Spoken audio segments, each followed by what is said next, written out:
What is up, everybody? JT Dangerously once again. I am back from my Hell in a Cell 2018 predictions. Now, Hell in a Cell happens this Sunday, live on the WWE Network from the AT&T Center in San Antonio, Texas. Now, this card is pretty stacked. As of right now, we have 7 big-time matches.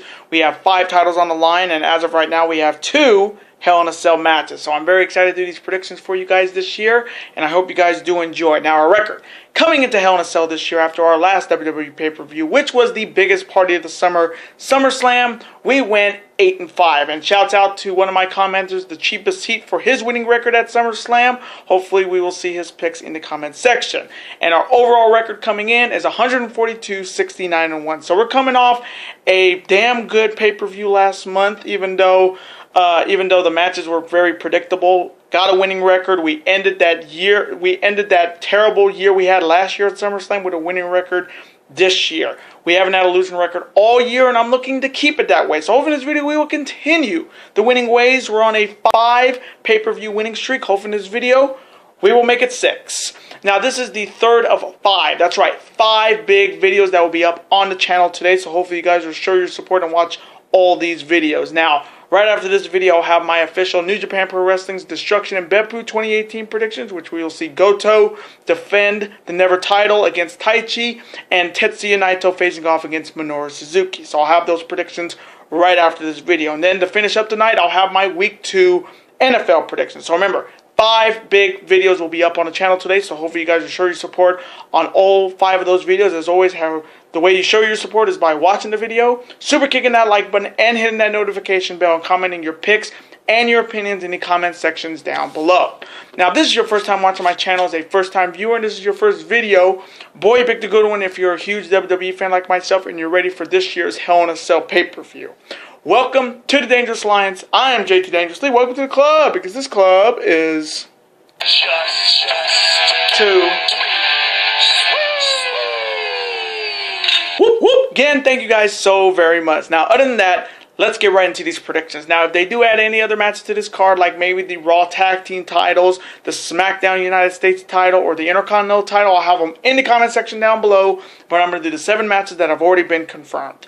Starting off with the first match, it is for the Raw Women's Championship in a SummerSlam rematch. Starting off with the challenger. She is looking to regain the Raw Women's title and once again be the goddess of Monday Night Raw. She is the former 5-time champion. She is Little Miss Bliss, Alexa Bliss. And Alexa Bliss is challenging the reigning and defending and first ever woman to ever hold the Raw Women's title and the UFC Women's Bantamweight Championship. She is undeniably the baddest woman on the planet. She is Rowdy Ronda Rousey. Now, at SummerSlam, Ronda Rousey finally became the Raw Women's Champion for the first time in her career, tapping out Alexa Bliss, and this is her first title defense since winning the belt, and this is Alexa Bliss's automatic rematch. And they've been going back and forth, and with Ronda Rousey taking down Alicia Fox, and with Alexa Bliss bringing out an armbar, tapping out Ronda Rousey's best friend Natalya a couple weeks ago on Monday Night Raw. So we're going to see which armbar is better, Alexa's or Ronda Rousey. And I think we already know whose armbar is better, and that's Ronda's. So coming from me in this matchup for the Raw Women's title, I think this is a no-brainer. This is going to be a pretty short and sweet pick. I am taking Ronda Rousey to retain the Raw Women's title and defeat Alexa Bliss via tap out.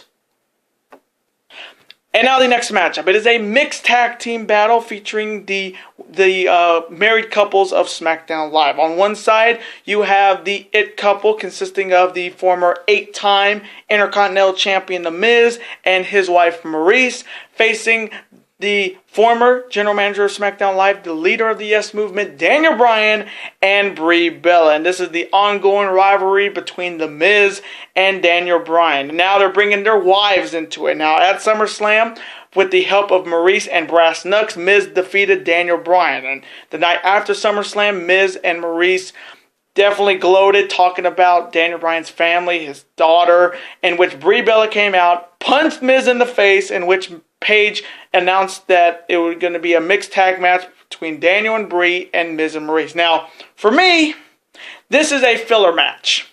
This is an absolute filler match in this rivalry between Daniel Bryan and The Miz. It's just a way to bring out the wives into this. Just like with John Cena and Nikki Bella at WrestleMania against Miz and Maurice. Just to get the wives into it. Now, the matchup I'm really interested in this rivalry is going to happen in October at the Super Showdown in Melbourne, Australia. Because it's going to be The Miz versus Daniel Bryan to determine the #1 contender for the WWE Championship. So whoever comes out of the WWE title matchup at the Super Showdown between AJ Styles and Samoa Joe, whoever wins will be either being challenged by The Miz or Daniel Bryan. For me, that is the match I'm waiting for. This match is just filler. So coming from me in this mixed tag team matchup, this is another straightforward pick. I'm taking Daniel Bryan and Daniel Bryan and Brie Bella, to defeat Miz and Maurice via the Yes Locks. And now the next matchup, it is for the SmackDown Tag Team titles. Starting off with the challengers. Now the challengers are going to be determined this Tuesday on SmackDown between the former 5-time Raw Tag Team Champions, The Bar, and Rusev and Aiden English. So whoever wins that will be challenging the reigning and defending and now 5-time WWE World Tag Team Champions, consisting of Xavier Woods, Kofi Kingston, and Big E Langston, The New Day.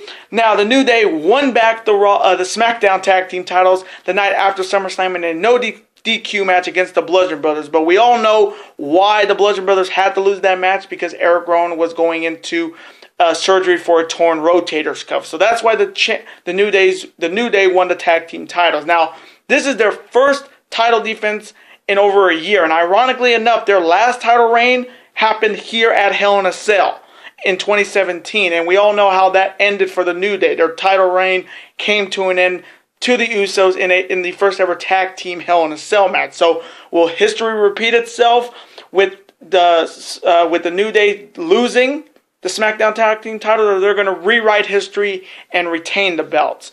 Now, when it comes to the challengers, I'm really hoping it's The Bar, because we haven't seen The Bar since April at the Greatest Royal Rumble. We have not seen The Bar on pay-per-view since April, folks, and that's crazy. Again, I can also see Rusev Day getting a shot, Rusev and Aiden English with the Ravishing Russian Lana. But for me, I want to see The Bar win this, because it would be an interesting matchup. The Bar, who ended the New Day's Raw, the WWE Tag Team title, longest reigning tag team title reign on Monday Night Raw. So there's history there. So coming from me, this matchup for the SmackDown Tag Team titles, I am taking the New Day to retain the SmackDown Tag Team titles and defeat either The Bar or Rusev and Aiden English.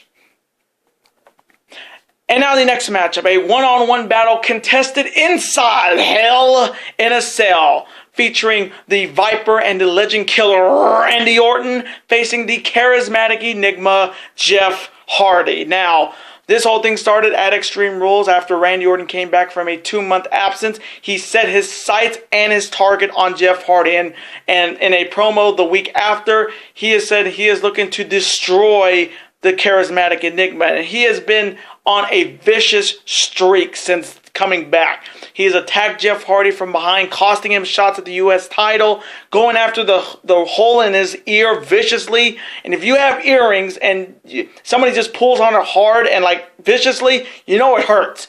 He has taken water and take the face paint off of his face, saying he's going to erase the charismatic enigma. And week after week it has happened until Jeff Hardy said enough is enough. And then he attacked Randy Orton and swanton bombed him on a table outside of the ring into the crowd.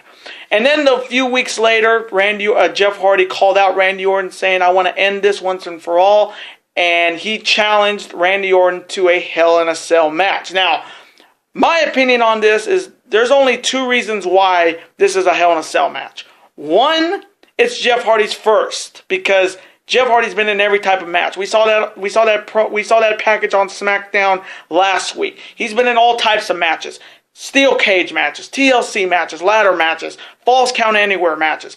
But in his career in the WWE, he never had a one-on-one Hell in a Cell match. And that's one of the reasons I think this is a Hell in a Cell match. The second reason It's Jeff Hardy.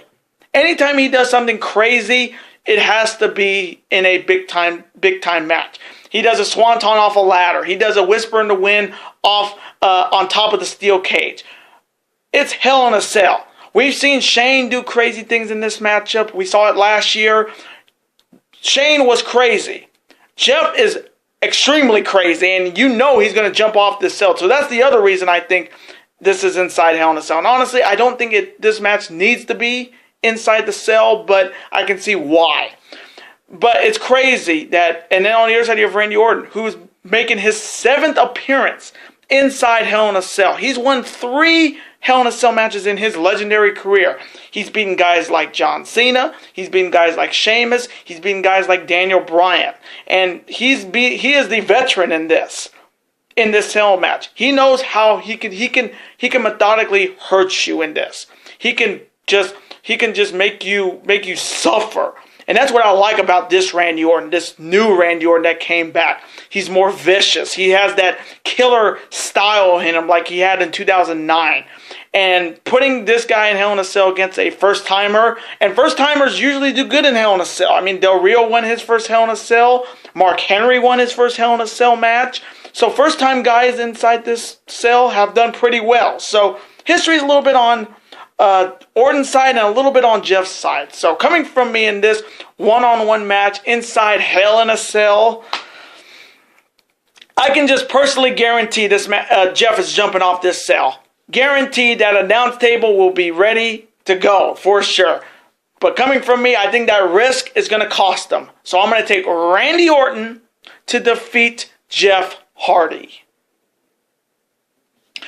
And now the next matchup. It is for the Universal Championship inside Hell in a Cell. Starting off with the challenger. He is cashing in his Money in the Bank briefcase for this opportunity, and he's looking to end the champion's first reign.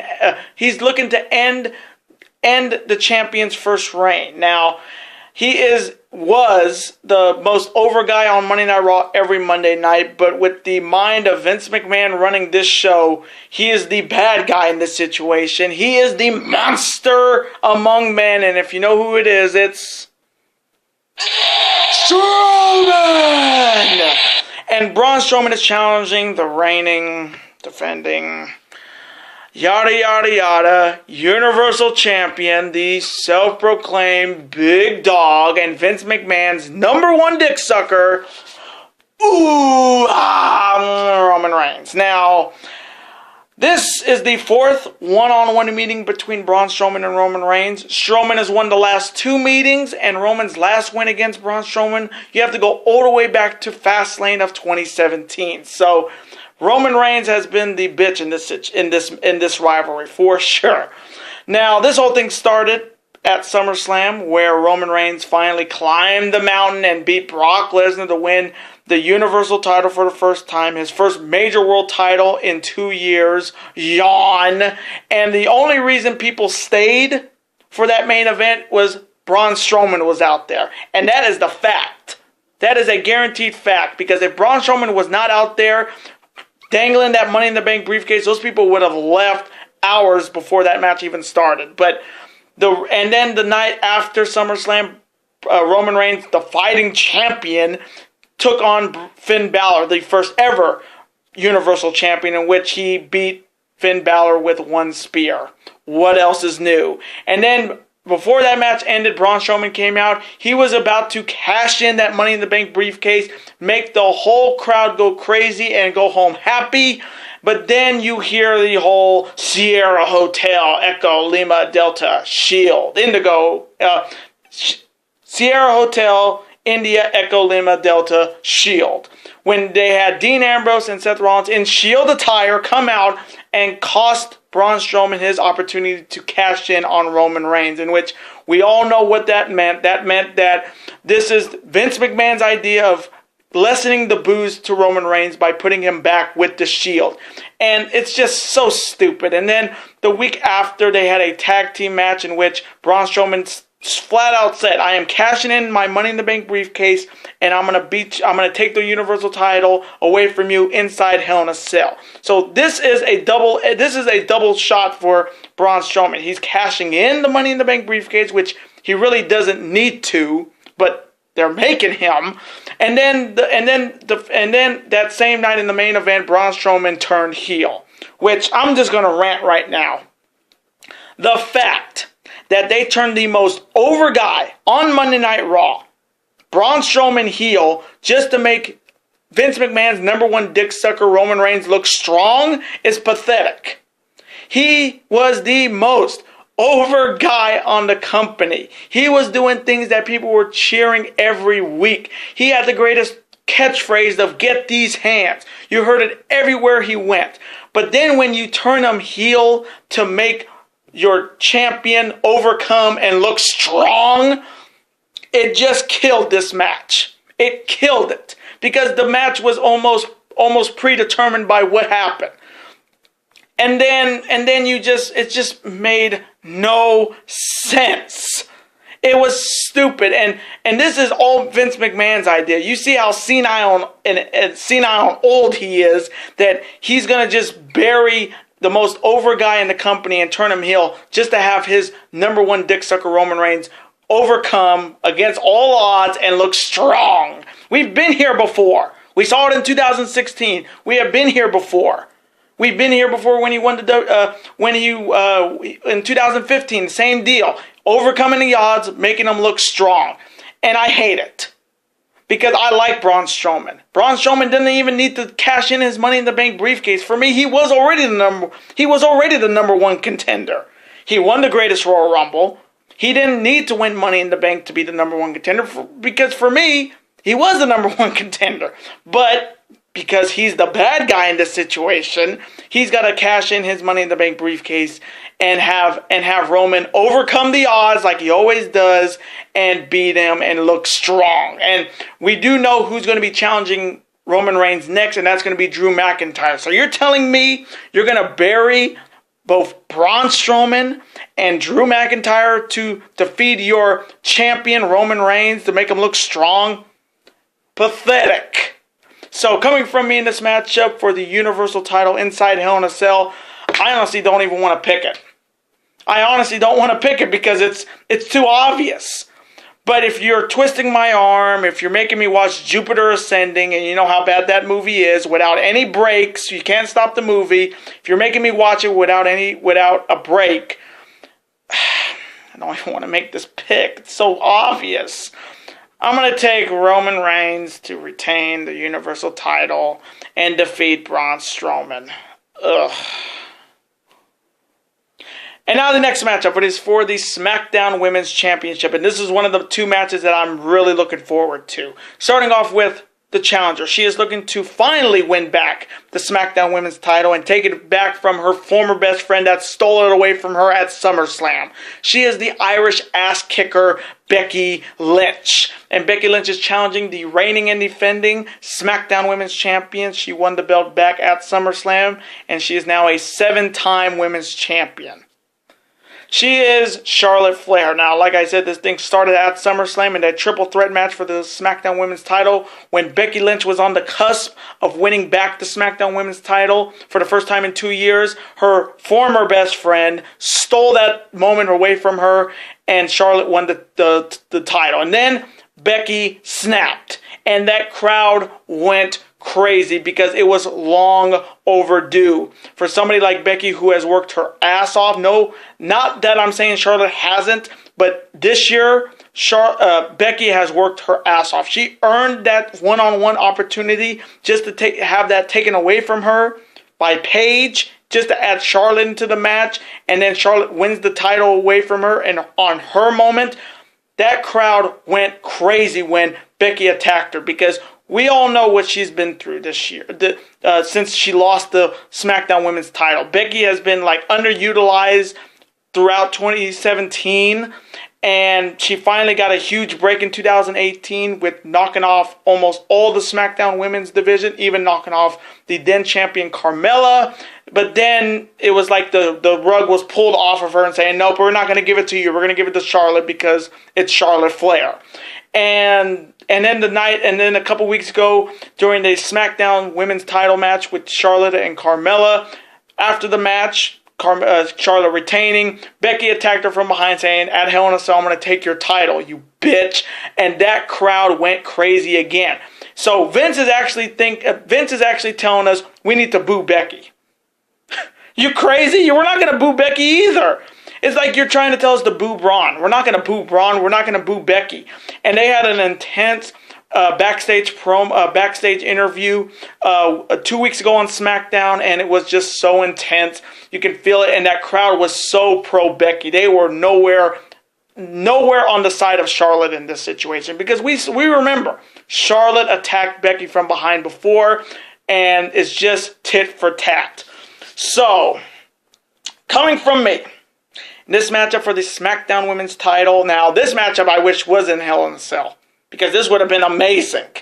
But this being just a singles matchup, I think this match could definitely go no contest. So I'm going to make this pick pretty safe. But again, if this was any type of gimmick match, I would have picked Becky Lynch 100%. But coming from me in this matchup, Becky does not need to lose here. So we're going to play this one safe. I am taking Charlotte Flair to retain the SmackDown Women's title by any means, which I think will go into a no contest. So I'm taking the by any means factor and defeat Becky Lynch. Then we get a rematch at Evolution. And now the real main event for the WWE Championship in a SummerSlam rematch. Starting off with the challenger. He is looking to finally win the Grand Slam of World titles because he has held the Ring of Honor World title, TNA World title, NXT title, and he's looking to add the WWE title to that collection. He is the Samoan submission machine, Samoa Joe. And Joe is challenging the reigning and defending and undisputed WWE champion, the greatest WWE champion WWE has had since CM Punk. And if you know his music, you know who I'm talking about.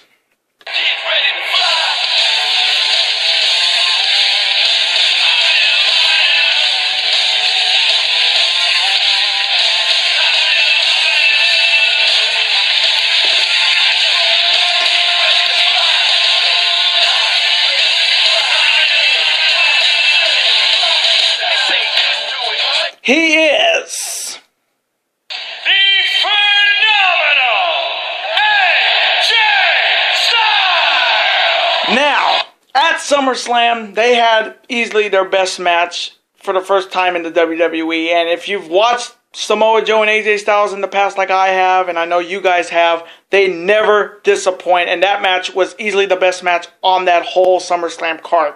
But the end result was AJ Styles got himself disqualified because Joe took it too far once again by talking to AJ's wife Wendy, who was in the crowd, and their daughter, saying, "Daddy's coming home," and meaning Joe's coming home. And that chant of "Who's your daddy?"